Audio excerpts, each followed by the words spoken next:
Vivimos en un mundo interconectado como nunca antes, en el que las historias que consumimos son cada vez más diversas.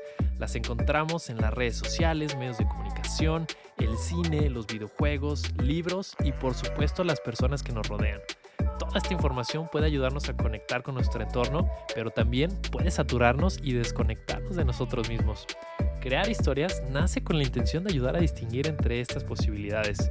Queremos compartir nuestras historias para ayudarte a crear la tuya. Hola, ¿qué tal? ¿Cómo están? Bienvenidos a otro jueves de Crear Historias. Y como siempre, un gustazo tener invitados que tienen muchas historias por compartir. Y quería hacer este capítulo en este marco del 17 de mayo, el Día Internacional en contra de la homofobia, bifobia, transfobia. Que bueno, para los que no conocen, se celebra este día porque fue el día en que se eliminó la homosexualidad de la lista de enfermedades mentales por parte de la Asamblea General de la Organización Mundial de la Salud. Y estamos hablando que fue en 1990. O sea, tampoco tiene mucho que pertenecer a una diversidad sexual. Se veía oficialmente como una enfermedad, ¿no? Sí, Entonces, eso es algo que incluso muchas personas yo creo que todavía lo piensan lo y lo pueden llegar a aseguran. pensar y lo pueden asegurar. Y bueno, atrás de esa fecha y para acá han cambiado muchas cosas. Hay muchas otras cosas por hacer, pero creo que esa parte de nosotros es algo muy importante para entender nuestra historia, que lo veíamos hace algunos capítulos con otra de las invitadas, que la importancia, ¿no?, de poder expresar tu sexualidad como tú quieras y pues que desde hace poquito está apenas cambiando la manera en que se ve, ¿no? Sí. Entonces, eso es algo sumamente importante que quería tratar en este marco. Y bueno, antes de presentar al invitado, que creo que nos podemos ir todo el capítulo con platicando acerca de su trayectoria. Nuestro invitado nació aquí en Guadalajara. Ha sido una figura clave en la lucha por la igualdad de género y sexualidad en México. Ha fundado y participado en diversas organizaciones que defienden los derechos de la comunidad LGBT+, entre ellos Checos, entre ellos también Codice. También fue presidente del Congreso Nacional de Mexicanos y Mexicanas de Gays, Lesbianas y Personas Trans. Ha participado activamente en la política mexicana. Es fan de la historia, entonces Sí. tiene mucho por compartir acerca de cómo se ha visibilizado en los medios de comunicación toda la comunidad. Más de 40 años de lucha por los derechos de gays, lesbianas, bisexuales y personas trans. Entonces, como les decía, nos podemos ir todo el capítulo hablando de su gran trayectoria y además de eso es autor de libros, que ahorita nos va a platicar un poco de ello, creador del Museo de la Memoria LGBT IQ+, en Guadalajara, que es uno de los 4 que hay a nivel mundial. Ajá. Y recientemente fue reconocido por Love and Pride por su amplia trayectoria. Entonces, como les decía, nos podemos ir todo el capítulo, pero sin más ni menos, bienvenido Jaime, ¿cómo estás? Hola, ¿cómo están? Bien, gracias. Gracias por la invitación. Pues encantados de tenerte por aquí, platicar un poquito de tu trayectoria. Y para empezar, que nos platiques, lo platicamos un poquito antes de iniciar, pero que nos cuentes de tu historia, cómo empieza tu gusto, tu inquietud por defender, ¿no?, los derechos de la comunidad. Bueno, el primer asunto era como identificarme yo, ¿no? Yo desde los 5 años sabía que los niños me gustaban ¿Mm? y que me sentía diferente y que era diferente, pero era el menos de mis problemas que yo tenía en la vida, ¿no? Cuando era chico. Porque pues mi mamá era madre soltera, entonces imagínate nomás, yo hijo de una madre soltera y joto, pues y marginal y todo eso, entonces era todo como para nombrarme el presidente de la Comisión Nacional de Derechos Humanos, ¿no? En ese Claro. momento, por todo lo que estaba batallando. Pero bueno, pues yo llego estoy descubriéndome exactamente cuando comienza el movimiento en nuestro país, ¿no? En Ok. nuestro estado, ¿no? En Jalisco comenzó los primeros... ahí hay un problema, Ok. porque la historia no está escrita, ¿no? No Mm. está escrita la historia de nuestra población. O sea, eso no está escrito. Y entonces eso implica que cometamos errores en lo que decimos y que no reconozcamos a muchos que hicieron muchas cosas o emitimos juicios o emitimos reglas sobre quién se visibilizó, cómo se visibilizó y a quién sí le doy el reconocimiento, a quién no se lo doy, ¿no? Entonces ahí está todo ese dilema, pero lo más importante que no se ha escrito nada. Entonces yo llego exactamente, conozco el tomo de lo gay en 1982 cuando salen las primeras candidaturas de homosexuales en nuestro país, que en Jalisco era Pedro Preciado y Lupita, no recuerdo cuál, porque muchos la confunden con Lupita, la de Patlatonali, pero nada que ver. Claro. Entonces, esta otra Lupita, y bueno, pues todas estas personas que andaban inquietas ahí, yo no entendía por qué tenían que especificar que eran homosexuales. Decía, ¿cómo, por qué no?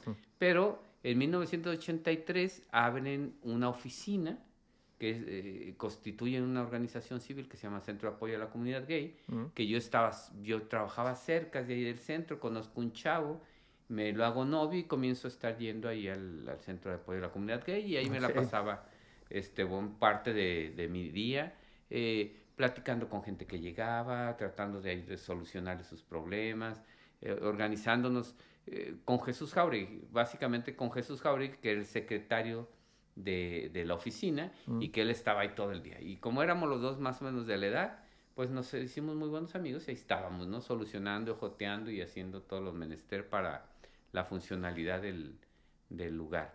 Y en el Inter pues llegaba mucha gente al día. En este asunto del Centro de Apoyo a la Comunidad, si bien es cierto que fue fundado por Pedro Preciado, no sé quién más está en el acta, pero no había una estructura de decir, este es el presidente, el secretario, no. Pues ahí llegábamos muchos y entre muchos hacíamos algo o nomás hacíamos cubrir la visita, estar en ese espacio. Ahí llego y ahí me quedo, ahí me comienzo a quedar. En ese momento yo no tuve ningún problema. Y la otra es que tampoco en ese tiempo entendías tú que eras víctima de la desigualdad, porque a la desigualdad y la discriminación te acostumbras. No lo alcanzas a visualizar. No lo visualizas, lo normalizas. Lo normalizas. Te gritan puto, te tiran de pedradas y pues te corretean y lo tomas como es parte de tu vida. Así es la vida. Sí, así es tu vida, entonces hay que apechugarle, ¿no? Pero en ese momento, comenzar a aceptar, o sea, simplemente sentir tú, aceptarte como un homosexual, porque lo otro es que aquí en Jalisco en ese tiempo, pues no entendías que era ser homosexual. Yo entendía que joto o maricón o puto era aquel que se vestía de mujer o se sentía mujer siendo hombre. Y entonces los que teníamos relaciones sexuales con hombres, pues no éramos homosexuales. Digo, no éramos homosexuales, pues era algo natural, ¿no? Tenías el acto. Sí, porque había muchos que tenían sus novios y tenían sus relaciones sexuales con hombres, pero no pasaba, como decían, compadres sin besos, ¿no? O cosas así, porque videos de fotos. O sea, no era un asunto de tener un noviazgo. No sentirlo como un noviazgo, aunque sí estabas diario con el chavo, pero no hablabas de amor y de te amo, no, nada de eso, ¿no? Algo más físico. Sí. Y entonces, ahí yo comencé a entender las cosas diferente en el Centro de Apoyo a la Comunidad Gay. Comencé a ver que ya había relaciones solidarias entre algunos, que había gente que veía la sexualidad de manera diferente, que había gente que decía que no teníamos que ser visibles. Pero el simple hecho de tú aceptarte, primero como homosexual, y luego transgredir, bueno, lo primero que aceptabas al ser homosexual era que ibas a transgredir a la sociedad siendo visible. Y transgredías y provocabas a la sociedad cuando exigías derechos. Ahí empezaban los Ahí problemas. comenzaban los problemas. Y entonces muy pocos asumían todas las consecuencias. No las querían asumir. Porque el primer problema era tu familia. O sea, tu familia iba a verte como homosexual y te iba a tratar de la chingada. O sea, iban a ser groseros. O sea, todo el amor que se transformaba en odio, en rencor de todos tus hermanos, los vecinos, los parientes, los compañeros de trabajo, ese costo lo asumíamos quienes decíamos ser visible. Y eso transgredía a la sociedad porque la sociedad te veía mal y entonces sentían el derecho de agredirte. Y si te agredían estaba bien, pues, o sea, te agarran O sea, te apuñalaban o apedreaban, estaba bien. Y si estaba el policía, hasta el policía les daba la macana porque te metían de Como macana. decía, era una normalidad, Sí, ¿no? era normal. Entonces, asumías. Y entonces, asumir eso era muy difícil. Mm. Era difícil y más vivir y continuar. O sea, yo tengo 40 años que no he dejado de asumirlo y asumir la responsabilidad y las consecuencias de ser visible. O sea, podríamos decir que hoy, en mayo del 2023, la discriminación se acabó y todo. No, no, es tan vigente como todo. Oh, qué O sea, fuerte. es vigente. Y no se diga por parte de las autoridades. Pues en aquel tiempo me acuerdo que un presidente municipal que se llamaba Gabriel Covarrubias y dice, oiga, pero usted viola los derechos, un periodista le dice, usted viola los derechos, los derechos humanos de los homosexuales. Dice, a ver, ¿qué tiene que ver los derechos humanos con los homosexuales? Wow, como si no O sea, pudieran... ¿cómo? Pues esos no, esos hay que meterlos a los chiqueros o yo qué sé. Wow. Entonces, asumirlo. Y luego, ¿quiénes se convertían en tus enemigos también? Se convertían en tus enemigos los gays. Los mismos gays que no querían ser visibles. O lo que estaban asumidos como que eran pecadores. Uy, quienes más te pueden entender. Sí, y que te iban a hacer la vida imposible. O sea, que te iban a...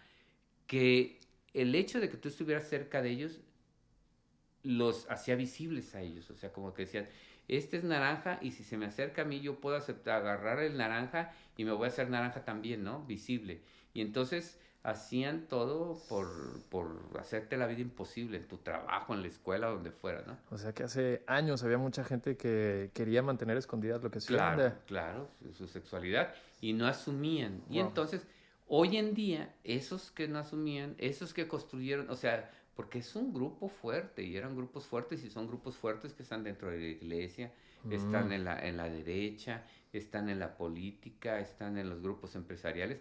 Todos esos gays o jotos, como yo los conocía, se convirtieron en un problema muy fuerte. Que Wow. entonces nadabas contracorriente hasta contra los mismos gays, ¿no? Wow. O sea, podrías pensar que el ser gay y saber que el otro era gay iba a ayudarte a hacer algo y no, iba a ser el peor de tus obstáculos. O sea, podría ser más sensible un obispo que el mismo gay que estaba ahí, con el que te tenías que enfrentar para alguna situación, ¿no? Difícil encontrar aliados. Sí, muy difícil encontrar aliados y más en nuestra población. Porque te digo que sentían que tú eras una luz, que ellos podían absorber esa luz y ser visibles también. Y entonces, todos estos que tenían poder construyen todo un andamiaje cultural también para negar las posibilidades para ser visible. O sea, por ejemplo, todos aquellos que usaban en el lenguaje un lenguaje de diminutivo, por ejemplo, mucho en la familia decían, el tío Jotito es el tío Juan. Entonces le decían, ay, Juanito, Pedrito. O sea, todo eso que tiene con disminuirte. ¿Verdad?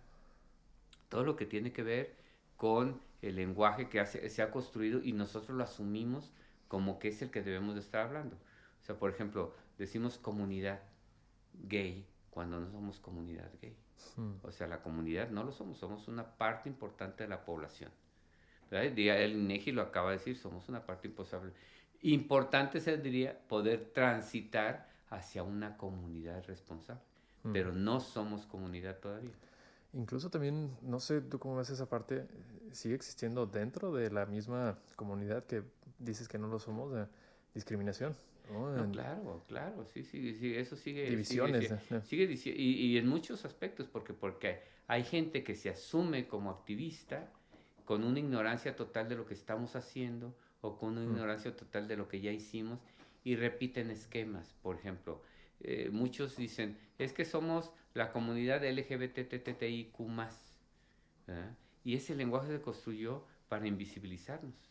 Porque ¿qué significa LGBTTIQ+? O sea, algunos lo sabremos, claro, pero la demás gente no lo sabe. Entonces, asumen que se tiene que decir LGBTTIQ+, y eso hace que nos invisibilicen. De lo que no se habla, no es visible.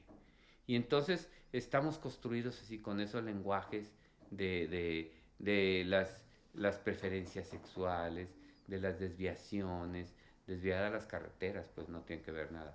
Y entonces dicen, no, es que no se debe decir joto, no se debe decir maricón, se debe decir gay. No, es que no tendría que decirse ni gay, Porque como me digas gay, joto, maricón, puto, muerde almohadas, tragasables y 300 más, me estás discriminando. Oye, y ahí me llama mucho la atención, por ahí, que conozco un poquito de tu historia, del poder de las palabras, que incluso con Carlos Monsiváis había este debate que Sí, sí, él que él también estaba decía, en sí, contra sí, claro. de la palabra, ¿no? Sí, Y que tú estás en esta posición de hay que retomar el poder de esa palabra, claro, darle, asumirla. asumirla y darle la vuelta para darle una fortaleza hacia nosotros. Sí, claro, o sea, si me conoces como joto, pues el joto soy yo, pero no nomás soy un ente sexual, ¿no? Pues soy un montón de cosas más, Claro. ¿no? O sea, si ya me conoces como joto, ¿para qué te voy a decir ahora que soy gay? O sea, si el asunto no es si soy gay o soy joto, el asunto es que soy un ciudadano que paga impuestos, que le importa el Estado, que a lo mejor es padre de familia, que es buen hijo, que es un sacerdote, un gobernador, un presidente municipal o presidente de la República. Mm. O sea, ese es el asunto, asumirlo como joto y decir, bueno, pues sí soy joto, pues, o sea, no lo voy a estar negando. Pero entonces, todos estos andamiajes que están ahí, el asumirte como homosexual, Mm. asumirte como gay, apropiarte, exigir derechos, y entonces el entender que hoy algunos gays pueden sentarse en un café y convocar una rueda de prensa y va a haber prensa que los cubra, ¿verdad? Eso no existía. O sea, tuvo que pasar mucho para que eso pudiera suceder. O incluso la manera en que nos expresamos, ya sea en la calle, ¿no? Que hoy puede ser un poquito más sencillo tomarte de la mano Ajá, ajá, ajá. si tienes una pareja del mismo sexo, o incluso la manera que bailas, la manera que te vistes. Eso hace 40 años no No, era... no, no, porque por ejemplo, mira, muchos chavos que la moda de los años 80 que me tocó vivir era muy cambiante, Mm. radical, o sea, cambiaba cada 3, 4 meses ya el ajuar, el off, ¿cómo se llama ahora? El ovni, El el off, outfit.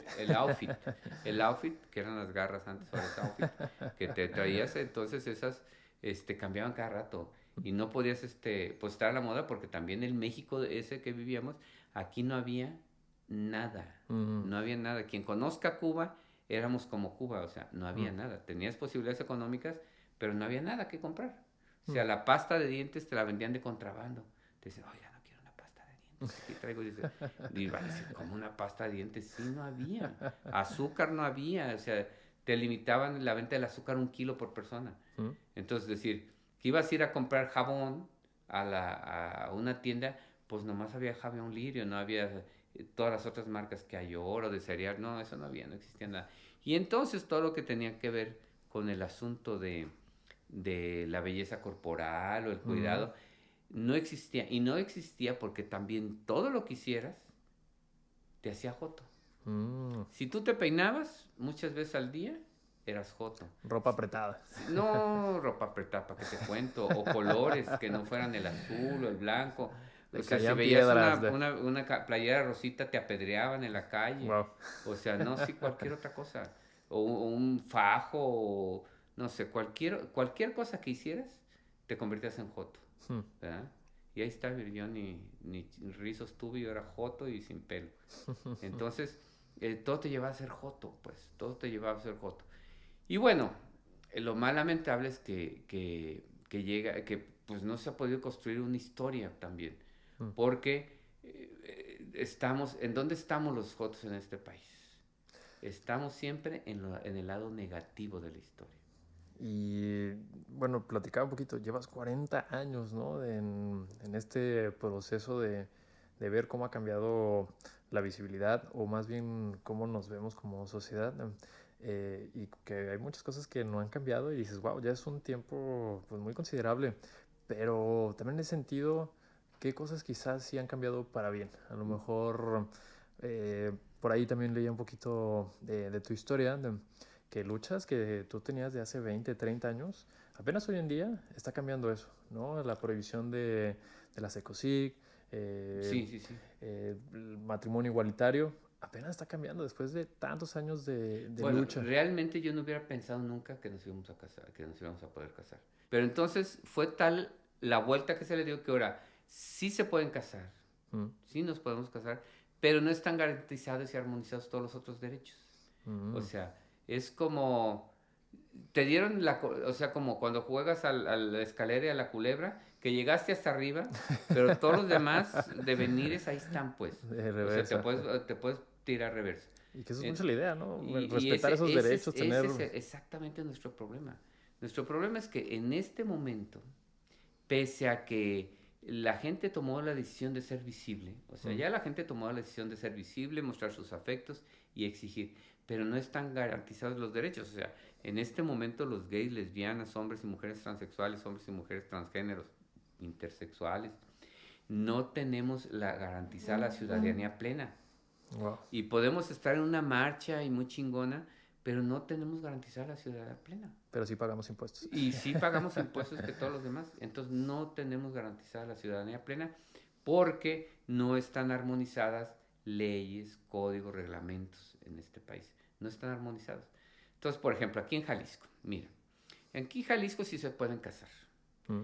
Pero no se están casando porque el gobierno del estado, los diputados habían tomado la determinación de darnos ese derecho. ¿Qué significa esto? Significa que, por ejemplo, si dos lesbianas se casaron hace 3 meses, que ya pasó, o sea, con este mismo presidente municipal en Guadalajara, cuando estuvo en Zapopan, se casan dos lesbianas, a los 4 meses nace un hijo de ellas dos. Cuando van a registrarlo, no se los registran, porque les cuestionan la maternidad. Dicen, oiga, pero una es la mamá, pero la otra. Cuando a los heterosexuales no les preguntan, oye, pero tú eres el papá, ¿estás seguro que eres el papá? ¿Ya le hiciste las pruebas de ADN?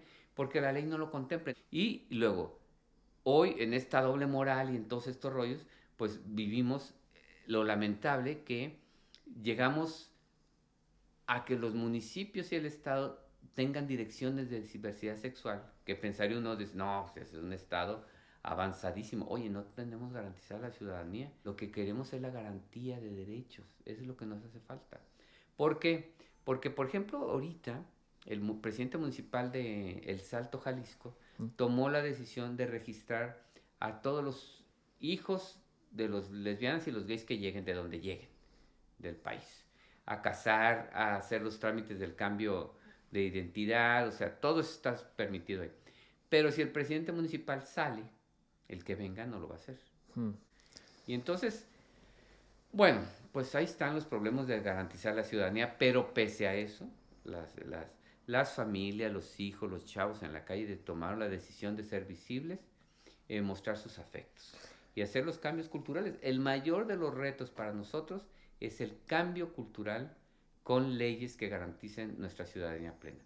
Eso como, digamos, es lo que te define tu trabajo. Sí, sí, sí. Eso es lo que, cuando esté garantizada la ciudadanía plena, haya políticas públicas para nuestra población y logremos un cambio cultural, ya, hasta ahí llega, ya no hay otra cosa que hacer bailables o hacer macramé o alguna otra cosa, pero no. Y entonces en eso he sido yo intransigente. O sea, mi problema con mucha gente en muchas partes de la República es que soy bien intransigente. Yo no soy un activista, yo soy un militante, me formé como militante en los partidos políticos y en el tema de lo gay. O sea, militamos porque tenemos definidas con claridad cuáles son las metas que tenemos que lograr. Y en 40 años, pues no las hemos logrado. Y como mencionabas, ¿no? Hace rato, no ser de segunda, ni de tercera, ni de cuarta, ni de quinta clase, ¿no? Encontrar como esa igualdad que a 40 años, a lo que me platicas, ha habido algunos pasos, pero faltan muchos más para dar. Ha habido pasos que la sociedad ha tomado, pero el Estado no garantiza los derechos.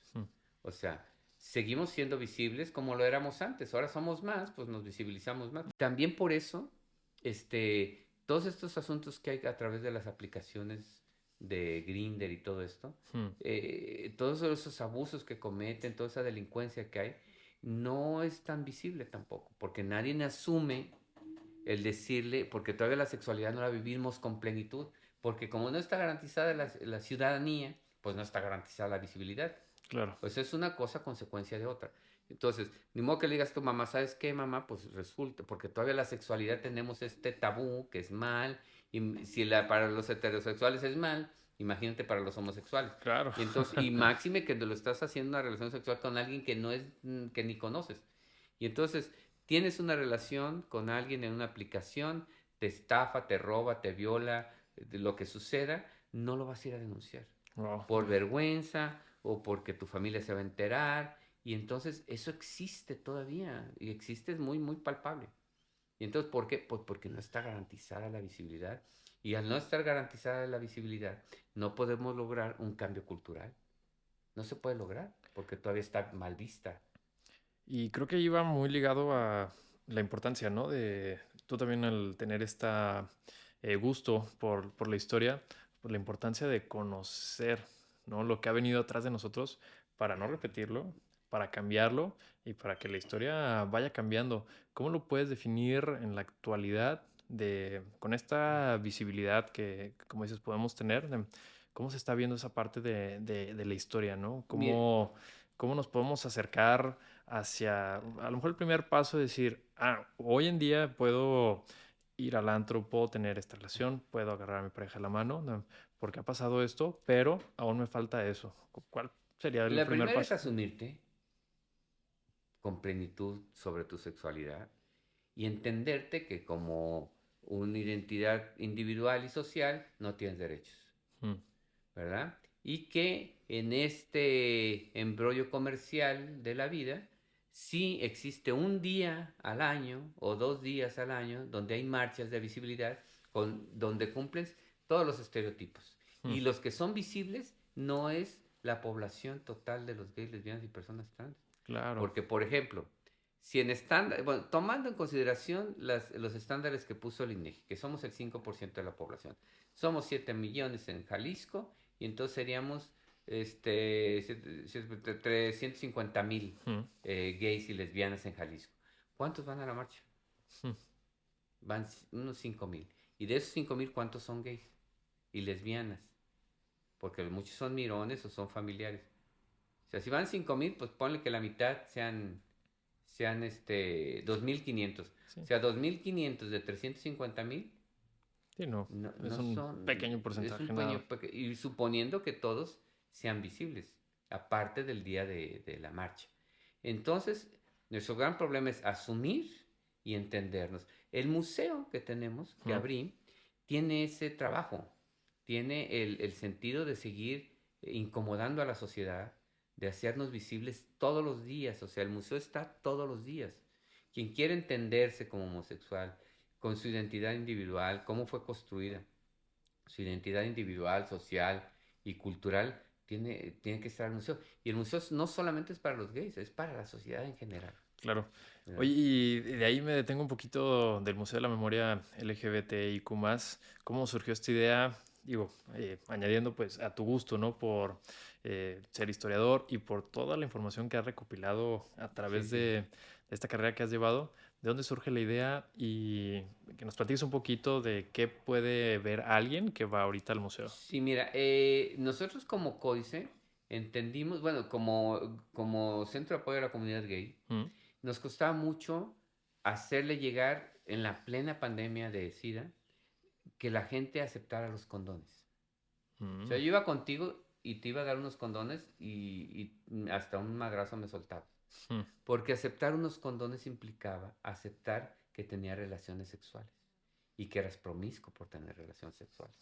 Y si a eso le sumabas que el bando de policía de buen gobierno sancionaba que tú trajeras condones porque atentaban contra la moral y las buenas costumbres, imagínate nomás.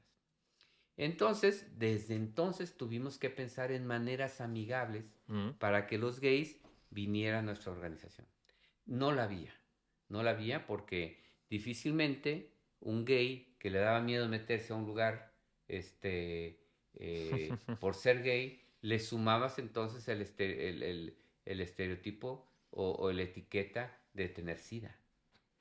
Y entonces tuvimos que empezar en mecanismos para que la gente se acercara hacia nosotros. Y entonces cuando fundamos Códice, lo que hicimos es hacer una galería y en vez de mm, ponerle Centro de Apoyo Gay, ponemos Galería Roberto Montenegro con una exposición. Era un espacio pequeño, pero mm. era la galería. Y entonces era un lugar más amigable, en donde la gente ya no sentía problema por meterse, porque no decía lugar gay, sino Galería Roberto Montenegro, Galería de Arte Roberto Montenegro. Y entonces eso contribuyó mucho y el estar saliendo nosotros a la calle a visibilizarlo. O sea, fuimos la primera organización del país en salir a la calle, primero a repartir condones en los años 80 y después en salir a la calle a hacer pruebas y a tener la información sobre VIH. Y hacer las primeras pruebas no fue en 2000, en 1991 comenzamos a hacer pruebas en la calle. Era muy difícil que la gente gay aceptara hacerse una prueba de detección de VIH. Porque era difícil que lo aceptaran y difícil poder hacerla, porque los reactivos eran para 100 muestras y si no se completaban las 100 muestras, pues no se hacía. Y todo esto se mandaba a Estados Unidos, allí hacían los análisis y llegaban a los 3 meses y ya muchos ya se habían muerto. Y entonces hicimos la galería y hoy un financiamiento internacional nos permitió abrir un centro un centro comunitario en otro espacio y bueno, dijimos, vamos a asumir el costo de tener este espacio abierto y un espacio abierto diario. Y por eso se hizo el museo, ¿no? Primero, muchas finalidades. La primera es para entender que nosotros no somos en Jalisco ni en México, somos el resultado de una lucha social por los derechos de otra parte del mundo. No lo somos. No, muchas gentes explican, no, en Stonewall, en Nueva York, ahí empezó todo, entonces allá explotó una bomba y los jotos salieron volando como gremlins y cayeron en pilas y entonces en cada estado se comenzaron a reproducir. Esa es como la historia que la mayoría puede conocer. Esa es la que se puede conocer. Y no. Lo de Stonewall ya pasó, pues sepa, en el 69, no sé qué. Pero aquí están pasando otras cosas. Pero no, aquí pasaron cosas antes. O sea, te decía yo hace rato que la primera persona que hace una defensa de los derechos de los gays, quizás en el mundo, es un mexicano y es un obispo. Aquí en Jalisco, en Cocula concretamente, en 1895. Nadie lo sabe. Nadie sabe que existió una persona que era de Guadalajara que se hacía llamar Santa, que es la primera que le hacen una entrevista en nuestro país y que asume que es una persona diferente a las demás, que le gustan los hombres, que viste como mujer, que trabaja. O sea, todas estas cuestiones de exigencia social, de visibilidad, ella las asume en 1939 a nivel nacional. O sea, mucho antes que los gringos, ¿no? Pero somos muy malinchistas y por eso nos da. Y entonces nos da por agarrar otro porque es lo más fácil. Sí, no. Es más fácil porque no te vas a meter a investigar. Ya está. ¿Quiénes son? Pues está. Dime nombres de gays. Pues sí, está, mira, Leonardo da Vinci, Alejandro Magno, está Oscar Wilde, está todo. Oye, ¿no hubo jotos aquí en Guadalajara o qué pedo? O sea, Cuauhtémoc es el primero que enjuician por ser afeminado. O sea, los demás indígenas lo apedrean por ser afeminado. O sea, eso es en la conquista, en plena conquista. Entonces, es mucha chinga estar investigando, ¿no? Y luego la otra, que es difícil, porque no existe un lugar donde puedas decir, oiga, a una biblioteca pública, ¿me puedes decir cuáles son los stands donde está la historia gay? Sí, mire, desde el 24 al 41, o nomás en el 41. O está en aquellas cajas, la número 41, ahí está todo, agárrelo y ahí comienza a averiguarlo. No existe. Y no existe porque estuvimos del lado negativo. Y entonces, en el lado negativo, pues no nomás éramos nosotros, también eran los heterosexuales. Y mucha de la información se deshacían de ellas porque venía en revistas, en periódicos, en publicaciones que no era decente tenerlas en tu casa. En 1952 inicia en Jalisco una guerra contra los medios de comunicación por la cuestión de la sexualidad, por lo que se estaba viviendo, que se veía la sexualidad con mucha facilidad. Y entonces todos esos medios impresos que existieron los quemaron. En el Zócalo, como los alemanes allá con Hitler que queman los libros de los judíos, en el Zócalo, en la Ciudad de México, sucedió. Y entonces comienza una campaña inmensa, fuerte de la iglesia a decir todos los medios que eran inmorales tenerlos. Y entonces la gente se deshacía de ellos. Y entonces conseguirlos, pues se va perdiendo la memoria. Pues ahí está. Entonces, por eso el museo se llama Museo de la Memoria. Ahora, lo que comencé a hacer yo es rescatar, de alguna manera, en dónde estamos. O sea, nosotros somos muchos más que Salvador Novo, o que Carlos Monsiváis, o Totita de Encarnación, no, no, no, somos muchos más. Y entonces el museo tiene ese sentido. Primero que no somos el resultado de un movimiento social en otra parte del mundo, que tenemos los mexicanos nuestra propia historia, los jaliscienses y en los municipios tenemos nuestra propia historia que tiene que ser rescatada y contada, Mm. y que estas generaciones tienen que conocer algo de cómo todos estos derechos, salir a la calle y besarse, no fue fácil, y que sí, o sea, eso sí, que le debemos a los que estuvieron antes que nosotros ese derecho de ser Qué visibles. importante. ¿Por qué? Pues porque asumieron salir y exigir derechos para que los gays fuéramos visibles. Mm. O sea, y como hace rato, asumimos las consecuencias. Porque todavía hay esos discursos de estos mismos que no asumieron su sexualidad que dicen, no, no, no, es que el Pride abona la visibilidad. Fíjense lo que es, abona. Todo lo que se hace, abona. Mm. No, nosotros necesitamos abonos. Mm. Porque los derechos no son abonos. ¿Hay derecho o no hay derecho? Mm. Y los Pride es por desmadre. No hay una exigencia y es una vez o dos veces al año. Y todos los otros 363 o 364 días al año, no hay nadie que exija. Mm. Los del Pride se comienzan a comenzar a organizar el siguiente Pride. Pero ¿qué pasa en el Inter? Mm. Somos muy pocos los que seguimos alzando la voz. Porque tampoco no hay esta solidaridad. La peor, el peor activismo que existe en el mundo es por los derechos de los gays y las lesbianas y personas trans. Es el peor de los activismos porque Mm. no se concreta tan fácilmente. O sea, 40 años, ¿cuántos como yo han estado? Yo les digo, no hay activismo espontáneo que dure más allá de 48 horas. No lo hay. Ok. Porque sales, dices, no, sí, pero ya ves que tienes que meterle lana en primer lugar. O sea, que no le vas a sacar, sino que le vas a estar metiendo. Y Lana que no, y que queremos resultados inmediatos de y muchas que cosas. inmediatamente quieren los resultados. Y que por eso muchos piensan que lo que están planteando era lo que necesitaban. Mm. O sea, cuando comenzaron con los amparos, dijeron, la clave era los amparos. ¿Por qué no hace 40 años metieron los amparos? No, pues no saben que tuvo que haber modificaciones a la Constitución Para que para pudiera que esos surgir. amparos pudieran haber surgido, pues. Y entonces pues, se convierte en algo complicado que no entendemos.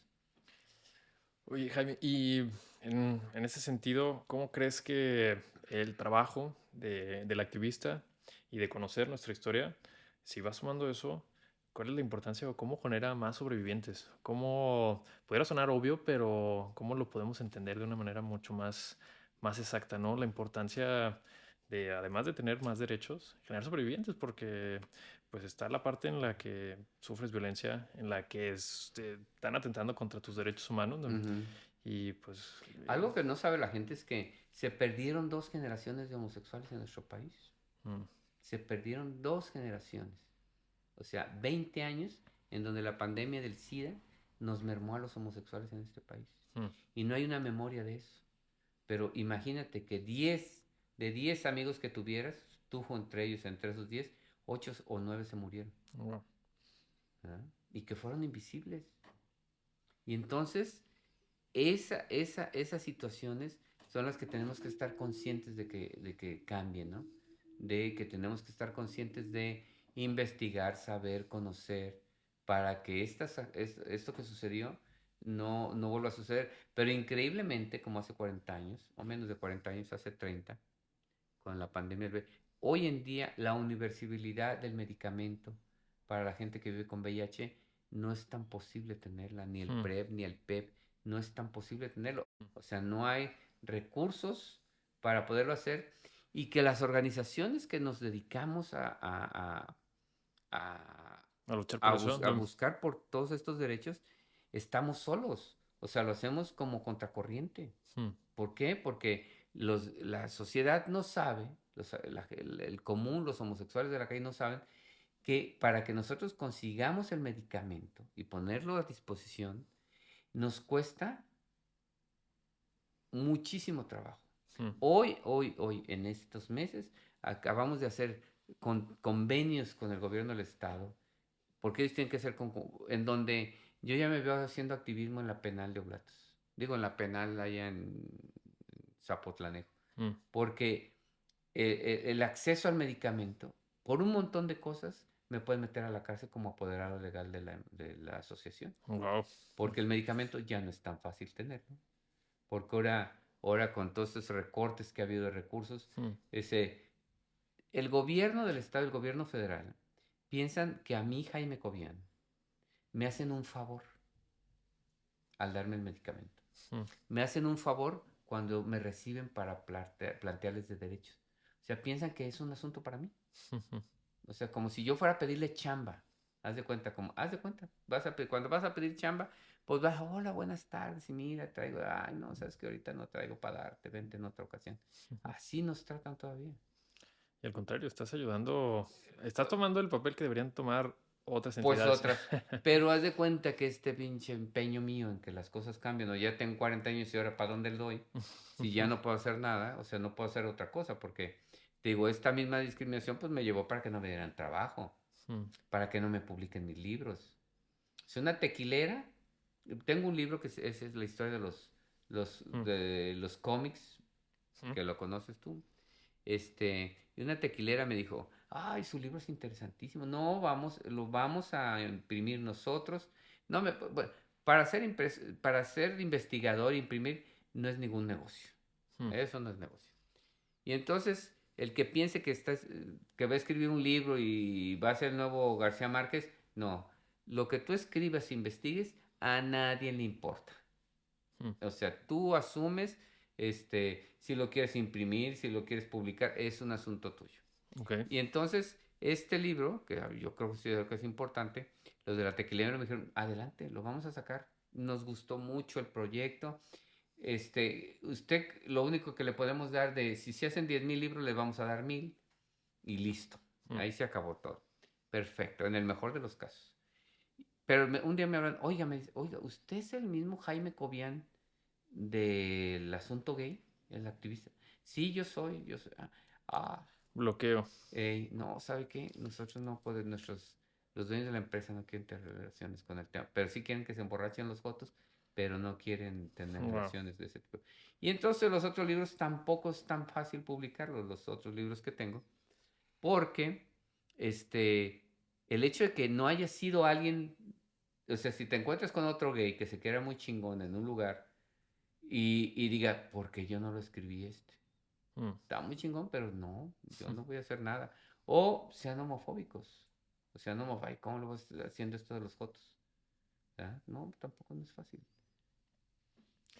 Oye, Jaime, y en toda tu trayectoria, que digo, lo que nos platicas, altas, bajas, momentos difíciles, cosas que a lo mejor no han cambiado, cosas que han cambiado un poquito, una victoria que recuerdes así, digo, a lo mejor hay muchas, ¿no? Pero a lo mejor que nos cuentes de una en particular de toda tu carrera en el activismo, que digas, esta victoria me siento súper orgulloso y contento de ella. Ese no ha llegado todavía. No ha llegado todavía. No me ha tocado vivir una victoria que digas, ¡ay, ahora sí! ¿Mm? Ninguna. No, ninguna.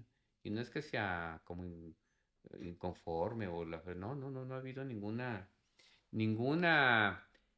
logro que digo, porque no hay, pues, o sea, pues Mm. sí se pueden casar, pero no están los derechos completos. O sea, ¿cuál podría ser? Pues no, yo no lo he visto. Me dicen, no, cuando se probó el matrimonio, oiga, ¿ya usted está contento porque se pueden casar? Les decía, bueno, pues yo ya tengo 50 años, imagínate nomás. A los 50 años, ¿quién chingo se va a querer casar conmigo? Y luego, como soy militante gay, estoy jodido, pues menos, ¿no? O sea, llega tarde y la idea es construir o sea, mi bandera es que las nuevas generaciones y las futuras generaciones no vivan en la desigualdad que yo vivo y que los Mm. sueños que tengan puedan conquistarlos y lograrlos. Y eso todavía no está garantizado. Wow. Y entonces no tengo nada, pues creo. Porque todavía me sigo enfrentando todos los días en que no tengo para renta, no tengo para la luz de la oficina y que pues no que la voy a cerrar.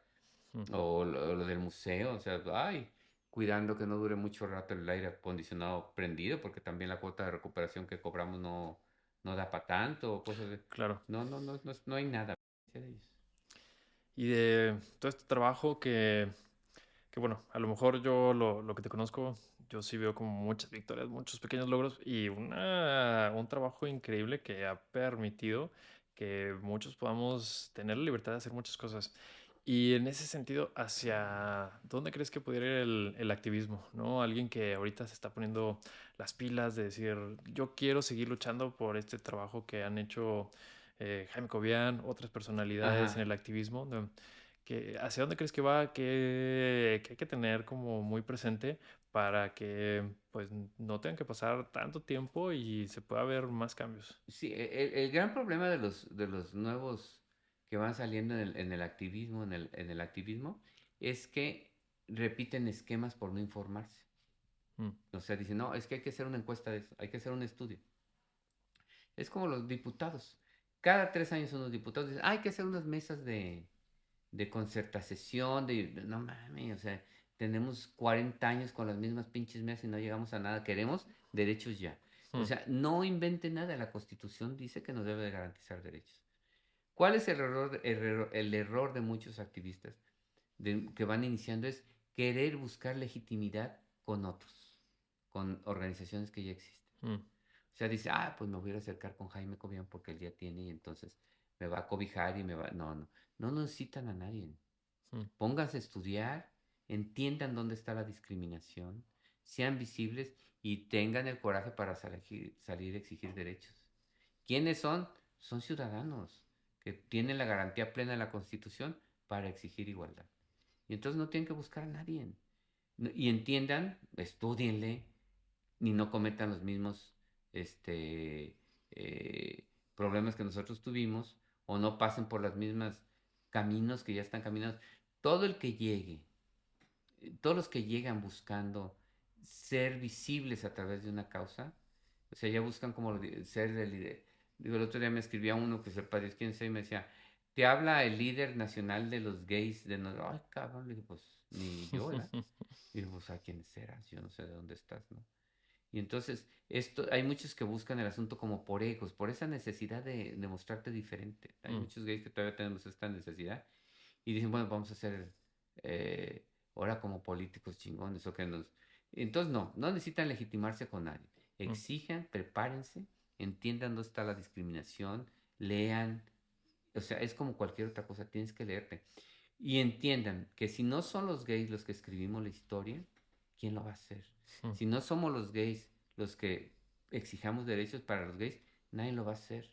Y entonces tenemos que, pues, a enseñarnos a investigar. Yo no sabía de investigar, yo no sabía hablar, no sabía dar discursos, pero tenía la necesidad de exigirlos. No sabía de procesos legislativos, no sabía de nada, no sabía de derecho, no sabía de cuestiones de salud. O sea, la rama en la que se mueven los derechos de los gays es en todos, en el económico, en el social, en todo, en la historia, en todo por donde quiera esté el asunto. mm. Y entonces no se legitimen, búsquenle, prepárense y comiencen a generar una voz y una conciencia social, pero tienen que comenzar desde su casa, porque la principal discriminación se vive en las casas. Mm. Uy, qué fuerte. Pues toda una historia de más de 40 años Así que es, llevas Jorge. en este proceso y Jaime, bueno, ya tenemos algo de conocernos. Yo agradecerte, ¿no? Lo que No, hemos gracias. colaborado y que estés también en este espacio, que, bueno, me queda como mucho este tono de que hay muchas cosas que hacer, ¿no? Hay muchas cosas que todavía visibilizar, hay mucho por lo que pelear y que no nos quedemos en la historia por encimita, ¿no? Que a veces nos podemos quedar como en esa parte de lo que ya está muy visible o ya está muy estructurado, que es lo más fácil colgarnos de eso, ¿no? Creo que Sí. me queda mucho esa parte, que hay que investigar más a fondo. Como decías, ¿no? Hay que prepararse más, conocer dónde está la discriminación, cómo están violando nuestros derechos humanos y que al final eso es para nosotros mismos, ¿no? Es para nuestro beneficio Ujú. y que es para poder crear nuestra propia historia como queramos, ¿no? Y en eso, en este mundo que vivimos, como estamos conectados, pues es importante tenerlo pues muy, muy presente, ¿no? Claro. Que estamos en una sociedad con muchos matices culturales, políticos, que hay que saber pelear por ellos, que hay que saber reconocerlos. Si no, pues no vamos a estar contando nuestra historia, no vamos a estar contando la historia que otros quisieron contar. Sí, y al rato puede llegar otra autoridad, otro tipo de gobierno y que lo poquito que tengamos avanzado se acabe, ¿no? Como está pasando en Florida, está pasando en otras Wow. partes de Estados Unidos, ¿no? Nos dan un revés ¿Y por qué no cobramos la conciencia de hacerlo? Porque no hemos logrado construir una comunidad. No somos comunidad gay Mm, porque no existe, o sea, no existe la comunidad, porque no la hemos construido todavía. Estamos, cuando tengamos derechos, el reconocimiento, el cambio cultural y políticas públicas, entonces ahora sí podremos construir una comunidad, ¿verdad? Y para eso falta. mucho. Esperemos que no, pero Esperemos que bueno, no. Pero pues muchas gracias de nuevo, Jaime, a los que pues nos gracias a ustedes. escuchan también. Por ahí dejamos información de todo el trabajo que hace Jaime, que lo pueden seguir en redes, que siempre, digo yo que te sigo, siempre estás posteando notas muy interesantes, estás posteando palabras que nos pueden ayudar a entender mucho más lo que estamos viviendo y que bueno, también para eso es el espacio, ¿no? De crear historias. Muchas gracias por otro jueves y nos vemos muy pronto. Bye bye. Gracias.